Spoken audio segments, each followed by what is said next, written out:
Totoy? Anong ginagawa mo? Nag-aaway ba kayo dito?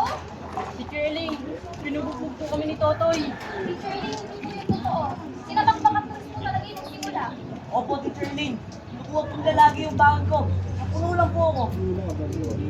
Hello po mga kapuso, I'm Ashley Ortega. At ang character ko dito sa Wish Ko Lang ay si Teacher Elaine. Actually, first time ko ang role na teacher. And syempre, bilang isang guro sa mga estudyante, sila po ang tumatayong pangalawang magulang nila. And isang karangalan na maging isang teacher sa episode na to. At na-realize ko na kahit isa ka lang pong teacher, talagang kailangan mo talagang bantayan ng inyong mga estudyante. Responsibilidad sila, okay pa sila, kung kailangan nila ng tulong, dapat po yung lagi na dyan. Yun yung mga parang na-apply ko as a character.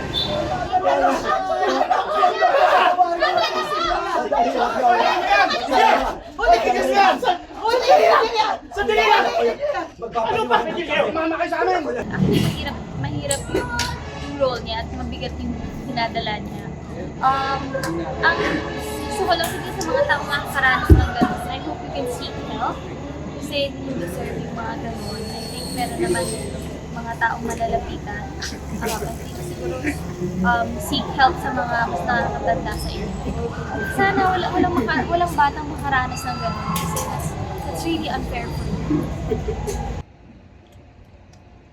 500. In-advance ko na yan, ha? Sa susunod, wala na akong bayan. Oo, kalimutan. Sa makalawa, birthday ko, ha? Ito mawawala. Bawa, mas na ako. Oh my gosh, if mangyari yun sa mga taong malapit ko sa buhay, actually, I don't know how to handle it. Because, yan nga, mabigat yun. Pero, sana wag naman to. Pero, kung sakali, kung sino man, ayoko naman isipin na may mangyayari ganun sa mga taong malapit ko. Ipagdadasal ko kayo at it's okay to ask help. Hindi po namin kayo husgahan. Sana may magtulong sa inyo. Ang message ko kay Totoy, gusto ko lang ipaalam sa iyo na saludo ako sa iyo sa mama niyong nangyari sa inyo, pero napakatapang mo para ma-overcome mo lahat na nangyari sa buhay mo. Napakatapang mo na ginawa mo yun alang-ala para sa lola mo. So, sana i-bless kayo ni Lord God. And sana hindi ka na ulit makahanap ng ganun.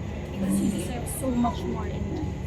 So, yun lang. Ipagpipray kita at sana patuloy kang bigyan ng blessing ni Lord God. And thank you for sharing your story. Ayan mga kapuso, sana po panoorin nyo ang episode ko sa Wish Ko Lang. Tuwing Sabado po yan, 4 p.m. sa GMA.